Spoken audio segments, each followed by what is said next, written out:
Welcome to the podcast with your favorite cash flow guys, Mike and Blaine, giving you the best advice while having a beer. When you're running a business, there are problems every day. Let Mike and Blaine help you out and guide your way. Cheers to the good times with Mike and Blaine for business, beer, and BS.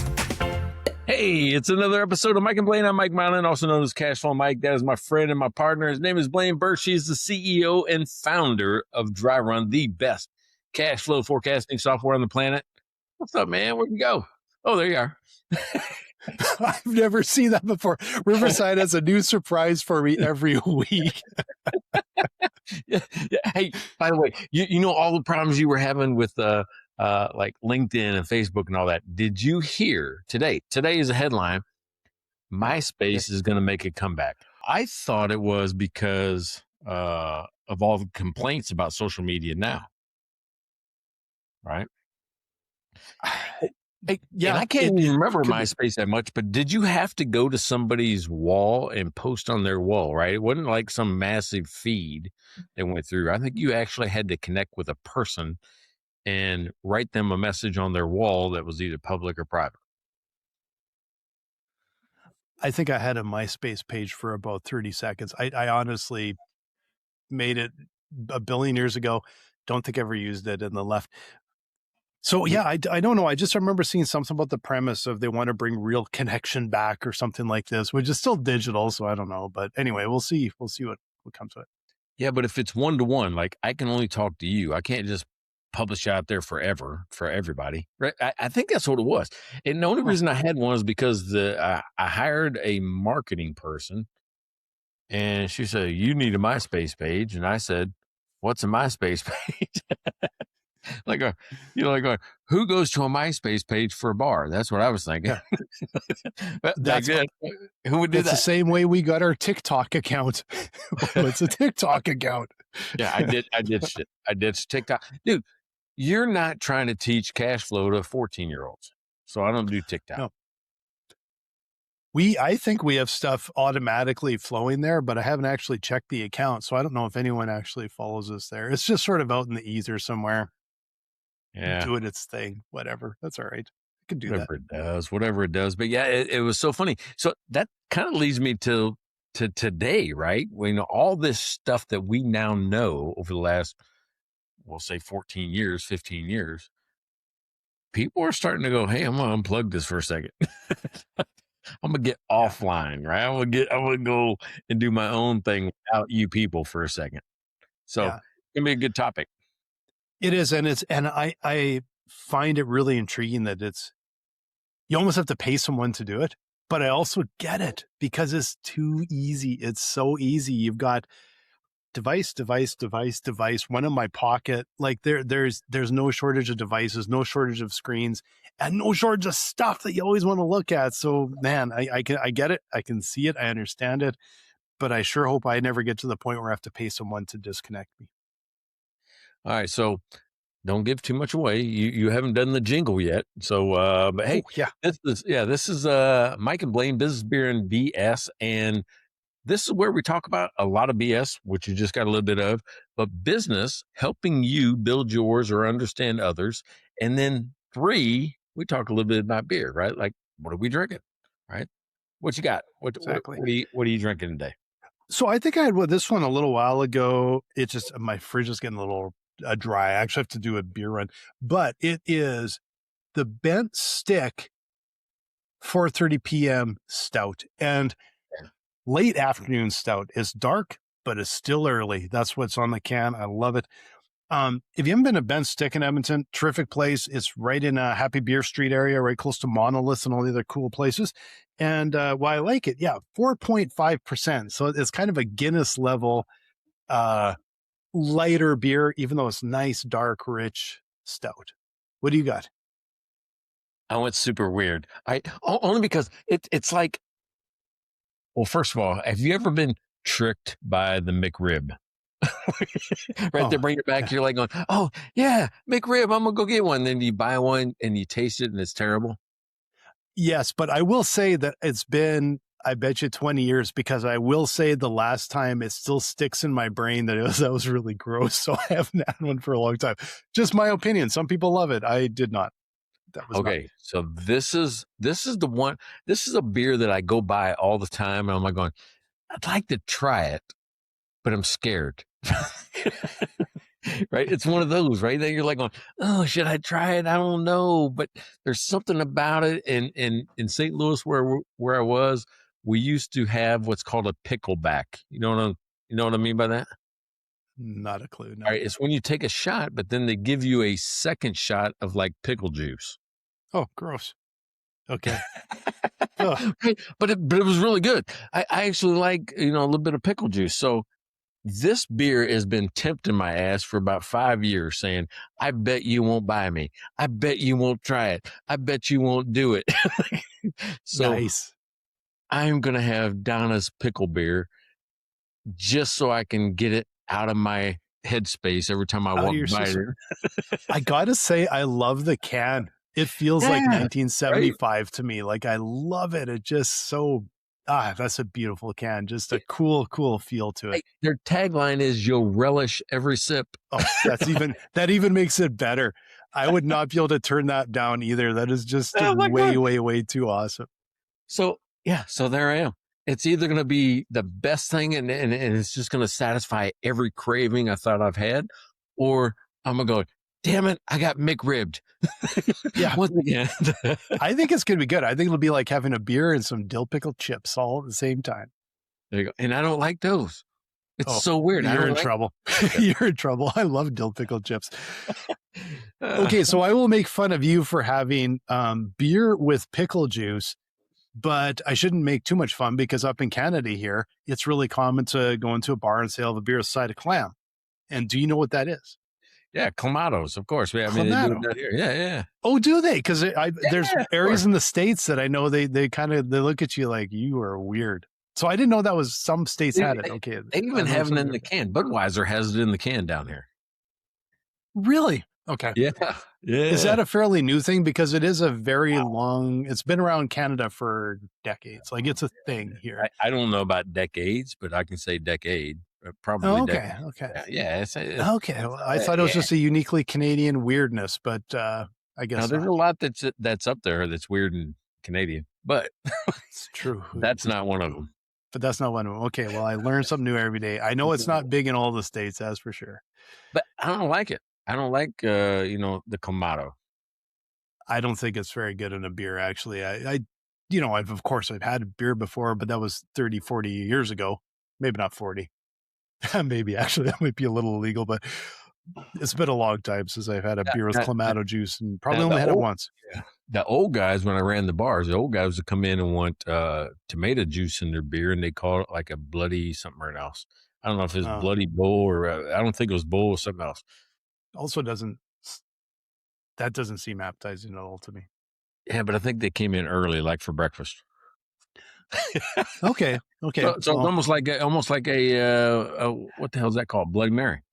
Yeah, it feels like a breakfast. Feels very much like a coffee Bailey's kind of thing. That's what I kind of do for that. But so one of the cool things about the show is that we have beer sponsors. People actually buy our beer for us. Yes. Let me get my. Well, let me tell you about the first one. Her name is Karen Harrison up in Michigan. She is one of the cash flow experts that love this show, that loves it so much. She goes, you know what? At the beginning of the year, I'm buying the whole year. And it's easy to do because it's only $5 an episode, right? And her advertisements go out every week, all year long, for only $5 a week. And I'm going to tell you this. If you haven't already, go to Amazon. She is an Amazon bestseller, Karen Harrison. And her book is called Stop Growing Broke, Start Growing Profits. Go check it out. It's worth the read. I'm going to thank Devin, because Devin, biggest LSU fan on the planet, also Netflix superstar. Thanks, Devin. Always a huge supporter of the show. Really appreciate you. And go LSU. Yeah, for whatever they're playing in the middle of summer. So he asked me, he goes, hey, do I owe? Like, I don't know. I don't know. That's Blaine's job. So I guess when Blaine stops saying your name, you owe. I have no idea. I didn't even take a note on it. I'm following you, man. Devin, yeah, you're probably over about 6 weeks by now because neither of us keep track of it. Like, yeah, whatever. Yeah. So speaking of people that that just subscribe and we talk about them, subscribe is the way to go. Devin, if you want to never miss another time where you have to say, I wonder if I owe, you don't have to if you subscribe. Yes. Right? Fancy. You just put it on fancy subscription and it'll just come out and you don't have to worry about it. Set and forget. We won't forget because we will drink the beer every single week on your dime. And I'll buy you a beer when I come to LSU. So when I come down to LSU this fall, I'll buy you beer. That sounds amazing. And we do have one of our sponsors actually does subscribe. I'm going to pass it over to you. There you go. His name is Trey. Trey and I co-parent his daughter, and we're awesome at it. If there's two dads that ever did a wonderful job of co-parenting, I think it's he and I. I mean, we talked yesterday. It's just every time I see him, I smile. I mean, it's one of those things. So I'll tell you what, he loves family. He subscribes. He believes in this show. So thank you, Trey. And CPA Larry Weinstein, the absolute best CPA in Houston, Texas. And he has a new book, which, do you have a copy of the book there to hold up? I do. Well, I will get the copy of the book. If you do, we will show the copy of Larry's new book. You got to check this out. And if you're looking at the Cash Flow Cowboy, and if you're looking for a CPA, especially if you're near Houston, go hook up with Larry. Yeah. The Banker's Edge. Matter of fact, he was really kind. I tell you what, he was really kind. I was at the banker school all last week, and guess what he did? He gave every banker in my class a free copy of the book. It was fantastic. Nice. I mean, just what a man. I'm telling you what, it's called The Banker's Edge, and it's about building better relationships. So there is a way to be conversational, to be relational with financial information, and he's one of the best at it. Yeah, awesome. Thanks again, Larry. Really appreciate it. And last but not least, you bring up neighbor Pat. Neighbor Pat? Yeah, is he not bringing you enough beer? Are you not bringing beer? Oh no, he's like slipped or something. Like he says, "Oh, I'm brewing some. I got something coming. I got this, that, and the other." He comes down. He sits in my chair. He drinks the beer out of my fridge. I don't know. Should we even talk about him? We just did. Thanks, Pat.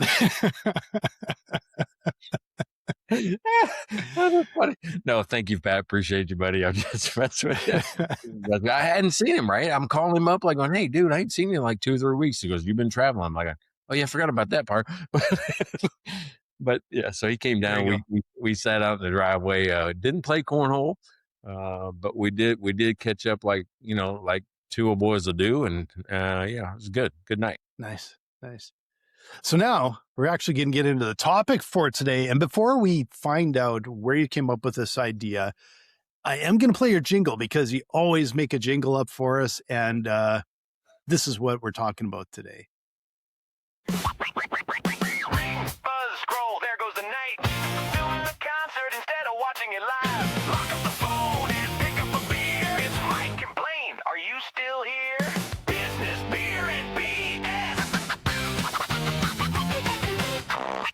Business, beer, and BS. I'm always curious about which one you pick, right? Because I send him 2 every week. I thought this one was kind of fun. I will say, though, I thought it ended like 3 different times. It's like, okay, it's over. And then it just keeps going. It's got even more in store for us. So whatever, we'll take it. All right. So, yeah, if you didn't catch it, because there was probably too much going on in that one, right? Usually I'm a little bit more vocal heavy. And this time we were a little bit more like, because I want it to be like distractions. That was the instructions I gave AI, like going, "Hey, I want like buzzers going off and stuff like this, just tinging and pinging, just like, phones do." And here's what we would think about this is that night before last,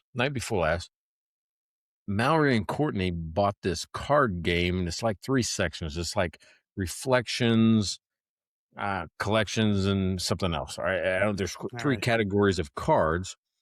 And I don't even know the name of the game. I didn't ask, but it was really interesting because everybody picks a card and you just ask the question and the other people have to answer it. Right. So, yeah. And they bought it to carry with us when we go to restaurants. Why?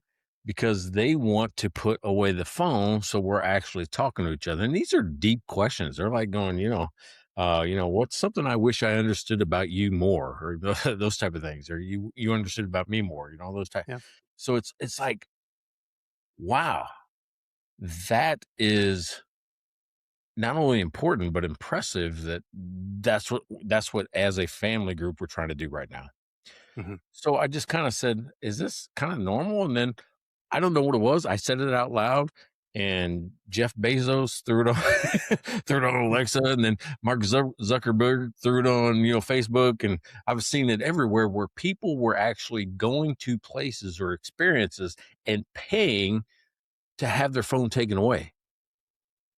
Yeah, that's amazing, Right. but honestly, not that surprising because I think there's a lot of people that are seriously addicted to their. I almost think you're either seriously addicted to your devices or mildly addicted to your devices. I don't think there's much else Yeah. there. Well, let's start here. When did you get your first phone? Because if we're saying that's the thing we're now addicted to, when did you get your first one? Because I can tell you back then, there was no way I could have become addicted to it.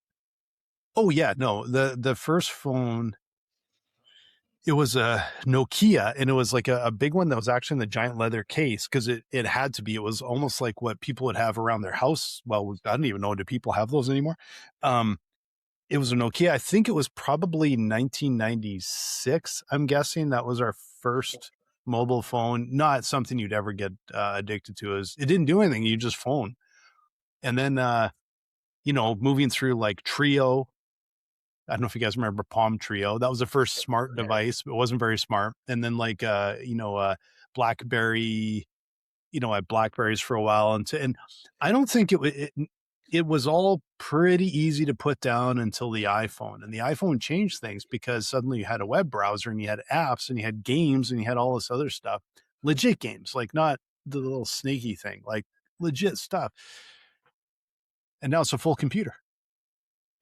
Yeah, well, think back then. So mine was about 95 because my first child was about ready to be born, and I was a state trooper at the time, and I didn't want to miss it, and I didn't want and believe it or not, to get a hold of me in the patrol car in 95. So think about this. In 95, my wife would have had to call the desk and then send me a radio message in the car to get in touch with me, right? And then I would have to go find a phone.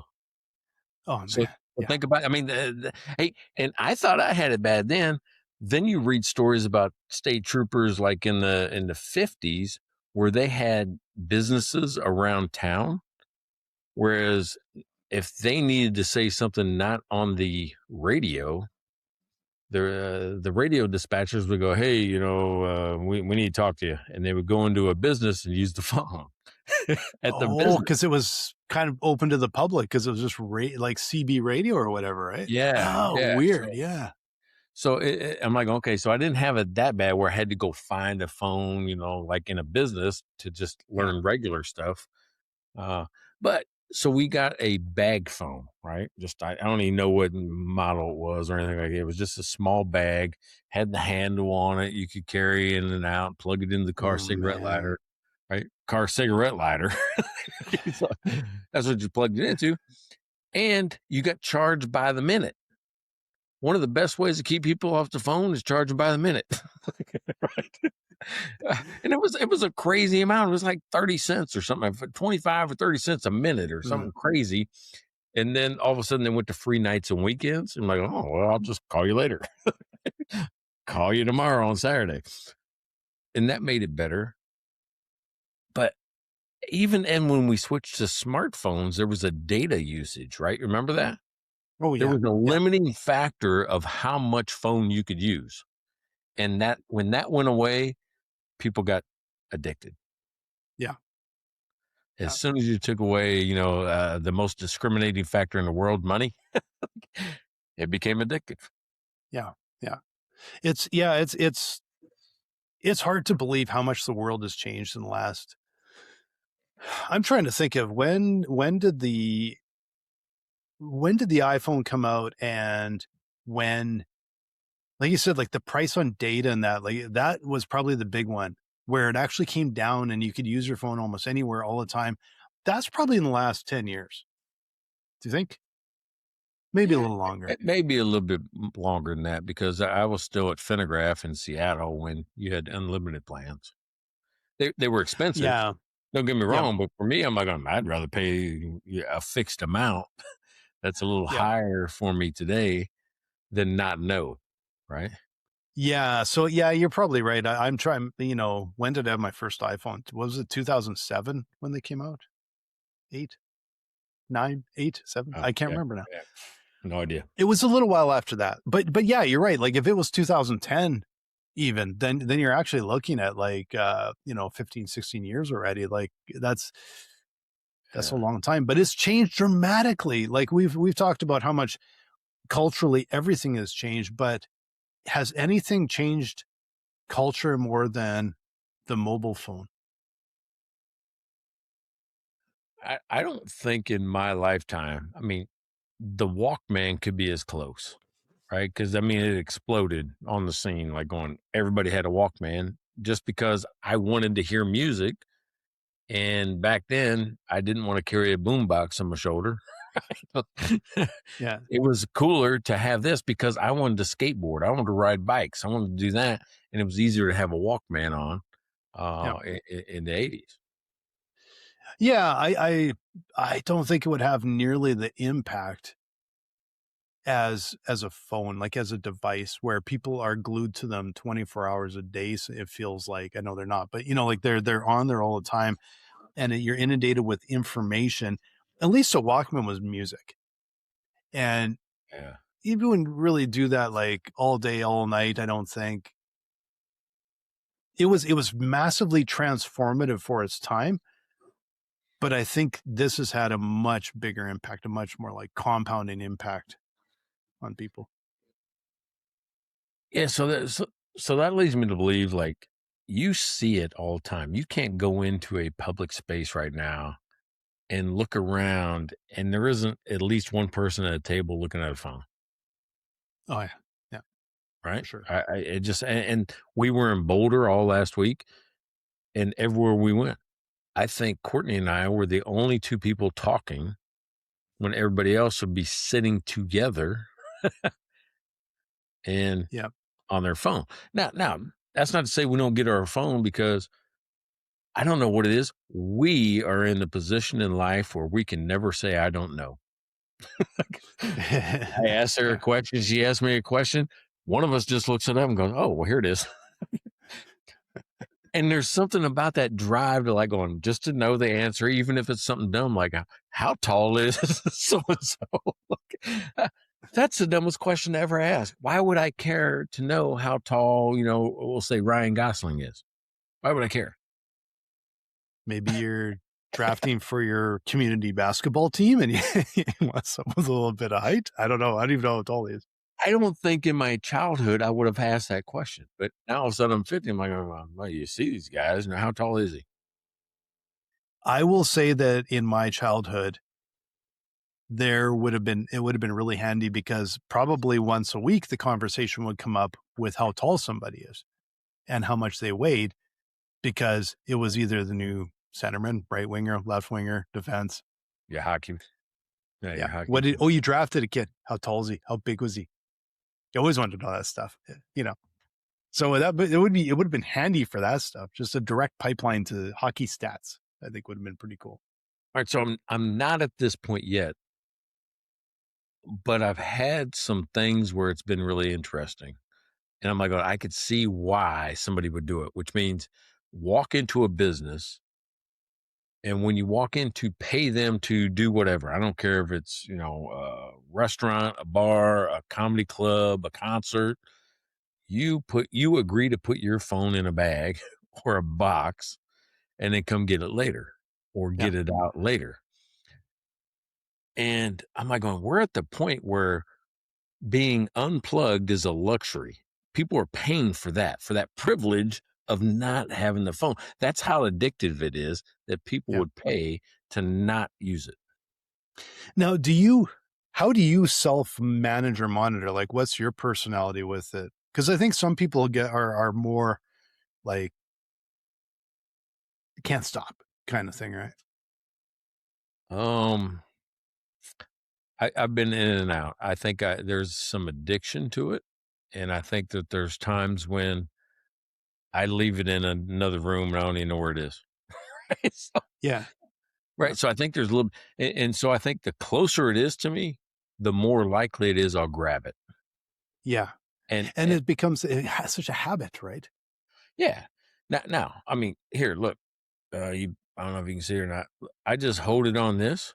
And if I just keep it on this charger on the desk, guess what I don't do? I don't pick it up. Not fiddling around with it. Yeah. If it's laying around the desk or if it's in my pocket, guess what I do? I pick it up.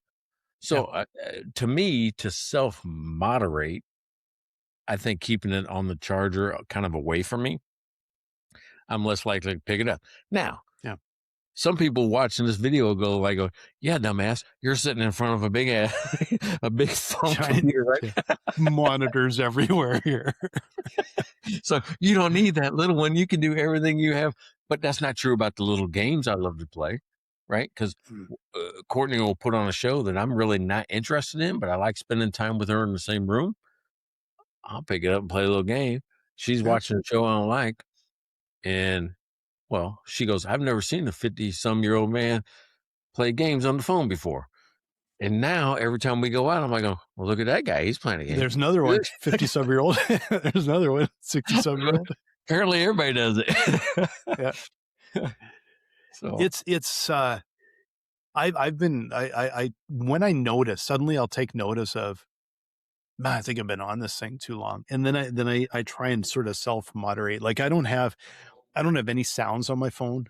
I don't, I have my ringer. Calls don't come through. They go automatically to voicemail unless it's on my list. I had an Apple Watch. I literally got rid of it because I'm like, it was buzzing in my ear like all the time. And so I try and pull it down. And a lot of times at night, I'll like in the evening, I'll go and I'll throw my phone on the charger like you have. And then I'll just leave it in another room and it'll be, every once in a while, though, I'll go back to my phone and go, oh, shit, I just missed like a bunch of messages or something. And I feel a little bad about that. But I think it's much healthier. And it's still too easy. Like I got a tablet. It's still too easy to be reading stuff all the time and looking stuff up all the time, right? Yeah. And one of the cool things I saw, like when I lived in Seattle and even now, there's a rise in board game places. Meaning you can go to a place and play with a board game with other people. And that was kind of cool. So I'm like going, is that really an increase or is just perception? Maybe I started seeing more of it. And then I ran across this little place in Washington, D.C. called Hush Harbor. You ever heard of it? Never know. So he started off just doing phone-free comedy events, right? He'd have a comedian come in there so that they put your phone in this pouch. It's just like David Blaine did. When I went to David Copperfield, has you put your phone in a pouch so you don't record whatever he's doing, right? Maybe try to figure out his tricks. Well, he expanded it after people's like going, I kind of like this, So now every time you walk into this bar, you have to put your phone in this pouch, and it's a company called Yonder. I don't know what Yonder really is. I didn't look it up. Maybe you can look it up. I don't know, but YONDR, because I'm like, I'm going to look at that later. What is a Yonder pouch? Well, when he takes your phone, he also gives you access to books and board games and playing cards, and everything is deliberately designed around having a conversation and being in a community with no screens. So I'm like, is that something we would do? I mean, would you visit a phone-free bar if they had this policy saying you have to do it? You don't have to play the games or talk to anybody. You just can't pull out your phone. I got no problem with that. I just would want to leave my phone in the car or something because I don't trust a digital device like that to a pouch of someone I don't know or whatever. Like that, that to me, that it's more like a security thing. It's like, no, I'm not putting my phone in your freaking pouch. I don't know who you are. It always bugs me a little bit when you usually, walk into a store and if you like a backpack or something, you have to leave your backpack at the front desk. I'm like, you think I'm going to trust the 15-year-old behind the desk with my bag more than you guys trust me. Like it's something weird about that. So Yonder is, okay, I'm just writing a little AI overview. Yonder is an American company founded by Graham Dugani in 2014 that makes secure magnetic locking fabric pouches designed to keep smartphones and other personal devices locked away to create distraction-free, phone-free spaces in schools, music venues, and businesses. So that's kind of kind of interesting. Built a business around that. Yeah. Well, and that's what this guy did. He built a business around the luxury of you not having your device. Think about it. I mean, where we've always, added more technology. Think about this. I mean, every business that you can think of has added more technology to make their business better. This guy went the other way. He took it away. Yeah. Right. Yeah. Who's doing that? Who's taking away technology for a business and selling it like it's a luxury, like it's a premium product? Yeah, it really is. Like, most of the places that we go, like we have decks of cards in our car, at home here, in our bike bags and our bikes. A lot of times when we go to breweries, we'll pull out the cards and we'll just sit there and play cards while we have a beer or whatever. And we don't that's one thing I don't find unless there's a business thing, like unless it's a work thing that I have to respond to, I don't usually have my phone out like ever when I'm out and about at a bar, out at dinner, things like that. Like I just don't. So I don't know. Like I don't think I have. I wouldn't want to pay someone to do that because I'm like, I can just leave in my pocket and it doesn't bother me to do that, right? Yeah, well, I mean, but we got kids too, right? So it's like, and occasionally they call, and most of the time it's nothing. It's just, hey, Dad, I want to talk. But sometimes it's important. So I'm afraid not to have a phone with me or around me because I don't want to not miss that one call. That's also true, because if my phone rings, I know it's if my wife's not with me, it's my wife, my parents, or my in-laws, or probably you or one or two of my other friends that actually still phone every once in a while.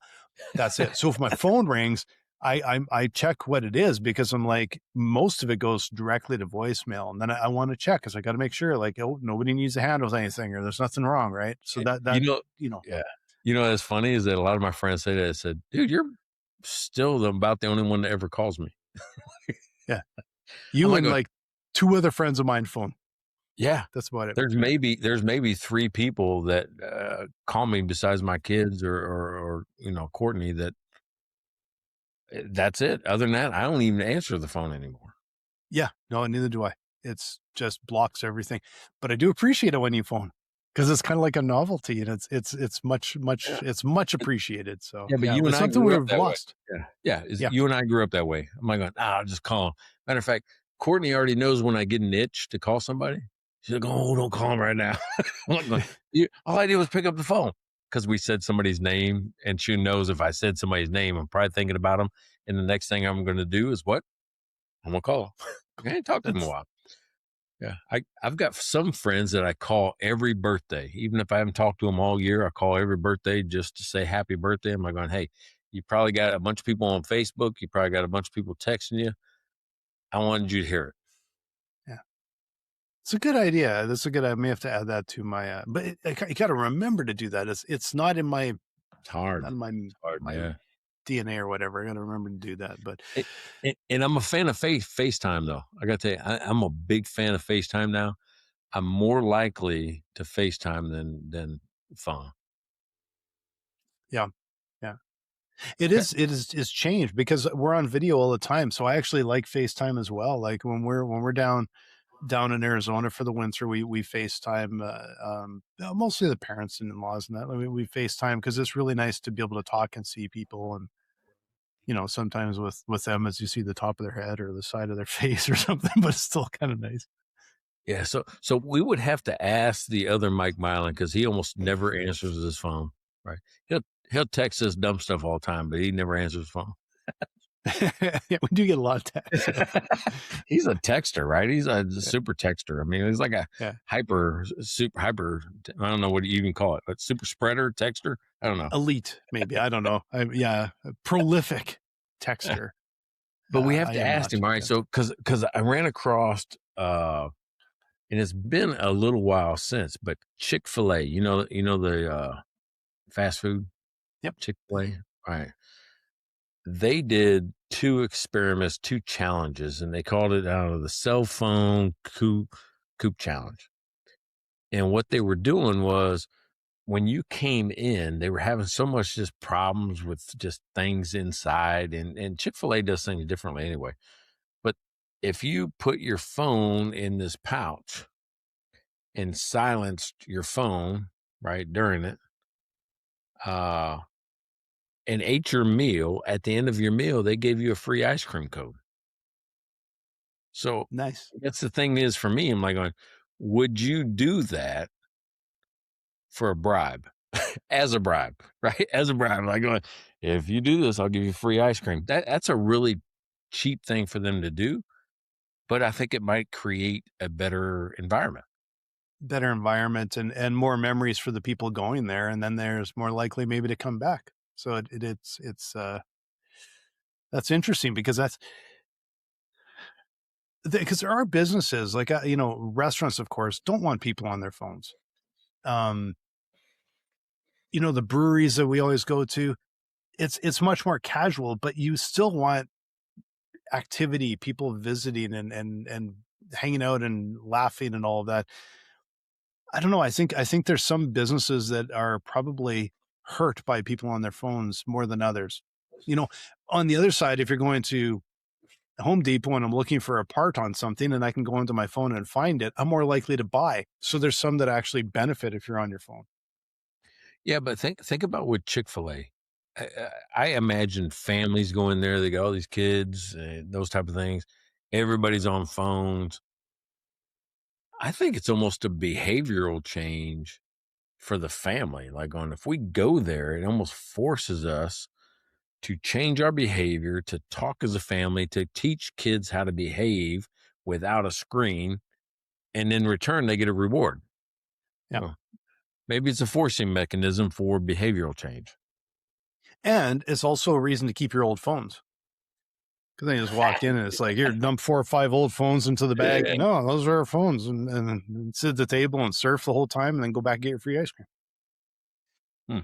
So where do you think it helps the most? Like well, first of all, I mean, do you think it's an issue? Does having a phone on you, around you is an issue? Yeah. Like, I think there's a lot of time and place that would be a lot better off if there were no phones. I'd probably be better off a lot of times if I left my phone, all my devices, made this thing go shut down my iPad, whatever, probably be better off. And I try and do that consciously, but I don't think I do it enough. All right. So how long do you think you could go without a device? Now you're in a tough job because you're in a software company, but how long could you go without a device?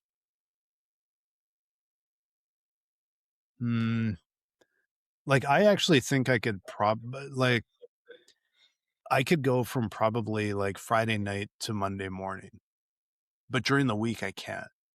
Like, and it would, because of my job, but it would not be ideal because stuff happens on the weekend. And then, like you said, I would be more, here's what I'm thinking. I would be more likely to be able to say, if I could go to my phone and go severely limit it, and all it would do is let through phone calls and texts from a very short number of people, because the people that I want to make sure that they can get hold of me if they have to. If it did that and it blocked everything else, that would be really interesting, but I'd be way more comfortable with it. And I would probably be more likely to do that than completely go without it, because just like you said, sometimes people have to get a hold of you. And I don't want to be, well, I left my phone at home and then you needed help and I'm not there to help. Right. Yeah. So, I mean, here's the thing about our lives right now, right? I don't think it's less phone. I think it's more intentional phone, right? Because we do a Yeah. lot of like time wasting stuff. Yeah. But if you talk about Monday through or Friday through Sunday, that also means you can't use that device to navigate. You can't respond to an emergency. You can't Yeah. do your banking. Like maybe you just need to transfer money or d- Yeah. send the guy Venmo because of whatever. Right? You and I were out partying, and I don't have any cash on me, and I either got to find an ATM or Venmo you. Right? Mhm. Yeah. What about taking a picture? Right? That's something we Yeah. didn't even think about in the 80s and 90s, and now I'm like, hey, take a picture of that. Take a picture of that. You know, we do it like sub or unconsciously now. That would be gone if you just even those 3 days Yeah. that you Yeah. couldn't do those basic things. Yeah. Like we were at a birthday party for a friend on Friday night, and uh and I got to tell you, like there was, I don't know if she really got to really visit with anyone because everywhere she walked, people wanted to have a picture. Mm, And so it was just from picture to picture. And then there was people that not just with her, but other groups. I can't, I think I got handed phones 4 or 5 times that night. Can you take our picture? Can you take our picture? Can you take our yeah, picture? yeah. And it was just like, it was kind of unbelievable. And it's like the, the guest of honor, I think, was almost just like a celebrity walking around. That's what it felt like with the paparazzi taking pictures. That's a little bit of what it felt like, which was just a little odd. Like it was a little different. Yeah, so, I mean, it's like, if you think about it that way, from photography to banking to whatever, the phone isn't just one habit, it's like 40 habits Yeah. at Yeah. once, right? Because there's always something you're gonna, "Oh, I can do that. Oh, I can do that. Okay. Oh, I can't do it Yeah. because I don't have the phone." Yeah. Yeah. Now, on the flip side, what was kind of fun is we got talking with someone we know. We see him at this restaurant we're at all the time frequently, and we know him to say hi. But at Yep. this party, he was there and we actually got talking. And it was amazing. The first 5 minutes, we realized we went to university at the same time, and some of his friends were some of my friends. And then we realized, guaranteed, we were probably at the same tables numerous times in like Dewey's and the power plant, like these bars at the university, Oh, yeah. numerous times in the 90s. And I probably knew who he was. And I had no idea because that was like, this was 30 years later. Right. And we came across that. And then what did I do? Took a picture of us together and sent it over to a friend that's out in Vancouver right now and saying, hey, do you remember this guy? Right. And it was, and then this little conversation happened. So it's there's sometimes where it actually also connects people and pulls everybody together too. So it's kind of circumstances, right? It's kind of Well, interesting. yeah, I mean, you and I did this show for a year and a half without even meeting Yes. Yep. in Yeah, person. exactly. What's the first thing we did? Exactly. Like, Take a picture. Yeah. took a picture, and it's on the Facebook page if you want to see it. Yeah. First picture of us together. That's when I found out he was a schmedium because I brought him a large shirt. You brought me an extra large. Well, I'm like going, he looks about my size. This is me. Yeah. Medium. All right. So think about what we've been talking about, though. There's a business model around this where people will actually go because they're forced to kind of give it up, even if it's for 30 minutes or an hour, right? Yeah. You were talking about like Friday to Sunday, but maybe there is something that's either freeing, right? Well, let me ask you this. Do you think going phone free is a freeing experience? Makes you feel freer, like, oh, liberated? Or is it a business trying to control a customer's behavior while they're in their store? Oh boy, that's a lot on context, right? Like it really is. But you're kind of going there intentionally for the experience. But also, like you said, I wouldn't be happy going to a place where it's not about the experience. You just go, yeah, you walk in, you're going to have dinner here. You're going to put your phone in here. You're like, Nah, screw off. I'm not doing that. Because just like you said, you had a wife that was pregnant and you're waiting for the phone call, right? Yeah. There's those times where you do have to be connected. Like, to me, I'm like, I'm an adult. You can say no phones and be like, yeah, I'll keep my phone in my pocket and I won't take it out. And it won't make a noise, but if it buzzes in my pocket, I'll go outside and I'll find out what's going on and make sure that it's not something that I need to deal with, right? See, because you're not trying to break up somebody else's experience, right? You're not trying. I mean, if that's why we're there.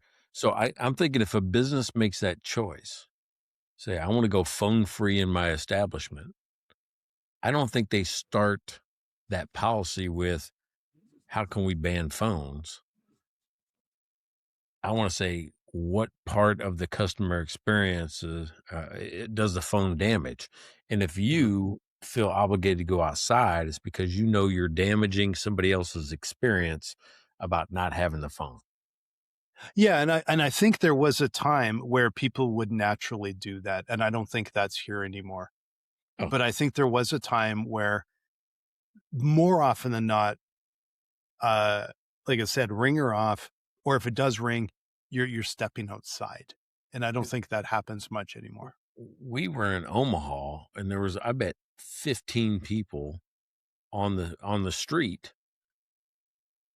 Well, when I talk on the phone, I either got some earbuds in or AirPods in, or I hold the phone to my ear, like we used to. Yeah. Anymore, people will hold the phone on speakerphone Oh, a foot and a half from their head yeah, and I yell find at the that. phone. Yeah, yell at Yeah. the phone and let everybody hear the whole conversation. Yeah, to me that's grandstanding, and it annoys the hell out of me because there's no purpose other than I'm a special flower and you can all listen to my conversation. Yeah. And that kind of stuff bugs me. Like, but that's I think the place we've gotten to is that there was, I think I think at one time there was a lot more respect for other people, but also just being conscious of other people, and it's just straight up politeness. Is it, it's like, is it a rule? It doesn't have to be a rule, but Yeah. today it probably has to be a rule because there's I think generations that have grown up with this idea that they can do whatever they want, and unless you make it a rule, and that's a completely different mindset than I think what we grew up with, right? I wouldn't even wear a hat inside to eat, right? Like, just different time. When I think about people that do that, just it's almost like yelling in public is like disturbing peace or whatever like that. I'm gonna put you on the spot. Defend it. Defend why that's okay or why we should be accepting of it. I can't, because I don't see there's You can't defend the indefensible. yeah, unless there was some lawyer. medical reason You'd be a where the terrible phone lawyer. only is able to do that. No, Yeah. I probably would be, but there's that to me is there is no reason. And I think that's why things like that's why I think it annoys me, because there isn't a reason, and we all know it. We all know that there isn't a reason you're doing that. Okay, so what about this? Can you convince parents that ice cream is an adequate compensation for them having to talk to their kids at Chick-fil-A? Can you do that? I've invented this fun new game called Defend the Invincible.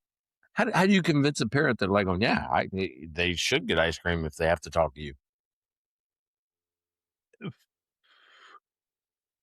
I don't think I looked at it that way. Even when you told me about it, it's not that, like, I just looked at it as, oh, that's a fun idea. And it's an easy way probably to convince the kids to be off of their devices. Now, I will say, if a device is silent, I do appreciate them sometimes in restaurants if there's kids there, because it sometimes will keep the kids totally quiet, right? That's kind of nice. Yeah, I was just trying to come up with something where a parent would go like, no, my kids don't get ice cream when they're not blah, blah, blah, or whatever rule they have about parenting. I don't want to get in somebody's parenting, but could we convince them that ice cream is the best way to keep them in the conversation? Well, it is bribery. Like I get that, but that's I think there's probably a lot of that going on today. So, it's just how it is. Where, when I grew up, it would be, first of all, you don't have a phone. And if I had a phone, it wasn't coming out of your pocket and there was no ifs, ands, or buts, right? Like it's just how it was, All right. So Different do you world. think then phones are destroying the human connection or making us more connected? I think it's kind of like you could make the same argument for the internet. You can make the same argument for AI. You can or is it making us smarter or dumber? Is it making us more connected or less connected? It's a little bit of both. I would say that the phones are tilting too far towards disconnection, but there is a segment where it actually increases connection, that you're reaching out to people more frequently, maybe people you haven't talked to in a long time. So there is an element. I just think that it's probably fairly heavily weighted in the other direction. All right. So just to bring this to a close, I've learned a lot, but do you think there is one moment that should always be protected from phones? I think there's probably a ton of moments. Name one. Dinner in a nice restaurant. All right. Like that should be. Movies. So Absolutely. dinner in a nice. All right. So wait a second. Dinner in a nice restaurant. I know there's some certain foods that I don't know all the names of that I know I would not like the taste. If I see something in the menu description and I don't understand what the word is, can I not look it up? Well, see, that's the thing when I say nice restaurant. I do it all the time. Yeah. I'm referring to a restaurant where they actually have someone that'll come to your table and serve you. Perfect person to ask. Yeah, but he may not know all the ingredients or whatever, or the one thing I don't like. If it has what's that thing I don't like? Well, then you got a problem. Then I got a problem with the training of the staff at the restaurant. That's what I have a problem with. Maybe so. So, what about a client meeting? Would you pull your phone out? Virtually never, unless there was like a direct, almost like a request. Like if it was like, hey, do you have in your calendar open for next Thursday or whatever? And then it's like, okay, I'm going to check because it's got like, other than that, no. But I will say, okay, there's one place, a movie. There should never be a phone brought out, right? Because even the brightness from the phone, someone pulls their phone out 3 rows in front of you and it's this bright light.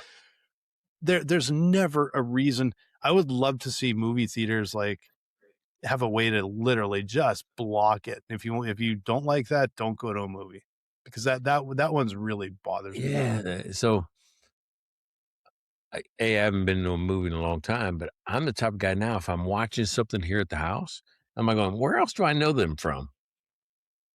And I'll look up that person and just try to remember where I remember them from. I would probably do that at the movie, and I'm like 3 rows in front of you. Yeah. But it really does take you back. Yeah. Like, and I get that like I'm compelled. I watch show. I'm like, I recognize that person. Where are they from? But it does break the show. It does break the story. It does break the experience. And then on top of it, in a movie theater, there's other people that you're kind of breaking the experience. Now, what's kind of funny at a concert is, the person comes out on stage and it's like everyone is like 1,000 phones are all up like this to film, right? Yeah. It's like, okay, do you watch the show? Some people watch film the entire show. No, I do like to I'll usually do a couple pictures and maybe like 1 10-second clip, because I do like it's a fun reminder in my reel, like in my phone. of being going there, but I'm very conscious of that's all because I need to enjoy this in person. That's why I came here. This is Yeah. you're disconnecting yourself from doing that, right? So it's I'm sure there's a lot of other, like, you don't need to have your phone out at a wedding or a funeral during the during the actual like ceremony or whatever. There's lots of times I think it would probably not make sense. Thanksgiving dinner, Christmas dinner, there's a lot of times it's like that would be, I think, a little bit strange. Hey, think about it. During those events, we all take these videos that we never watch. So why even take the video? Why even take the video? Yeah, that's If true. take the video. That's exactly it. All right. So here's what I think I learned, right? That according to Chick-fil-A, that human connection is worth one ice cream cone. An ice cream cone. Yeah, it's the value of human connection. It's So ice cream, and I if you give don't me even know if it's two- real ice cream. yeah, if you give me two, I might even ask you how your day went. Yeah, though that's it's like you put away the phone, you get the ice cream, and for every question, you get a Smartie to put on your phone. Oh, M&M. You Yeah. guys don't have Smarties down. Different type of thing. Yeah, we had Smarties, a I'll- little I'll say M- tart ones. Smarties are different up here. Smarties are like M&Ms that are just the chocolate kind. That's what Smarties Oh are. yeah, Smarties down And they're- here, the little tart like candy. Yeah. So the M&Ms would be good on ice cream. I don't know about the American Smarties may not be as good on ice cream as the Canadian Smarties are. All right, final thoughts from you before we call it a day. Remember, 250's coming up. That's a bourbon episode. Oh, yeah.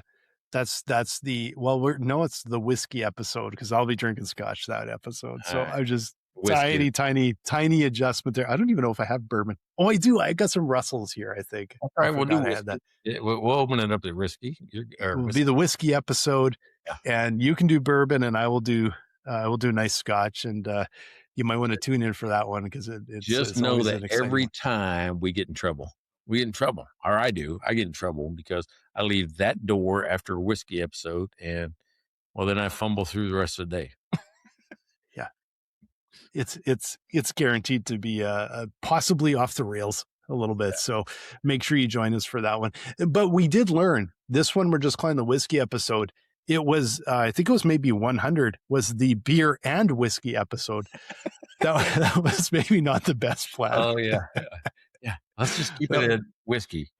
We'll just keep it a whiskey. We won't do the beer and whiskey episode because that's what you learn from an extra 150 episodes. We're so wise now, so wise. So Hey, really appreciate you. If you want to be You part too, of man. this experience, go to mikeandblaine.com. Go check out our merch. Go like, subscribe, tell a couple friends. Join us next week for 248, week after 249. Then the 250, you got to be there for the 250. That is the one you definitely don't want to miss. Check out their website at mikeandblaine.com. Then subscribe to the podcast and buy these guys a beer.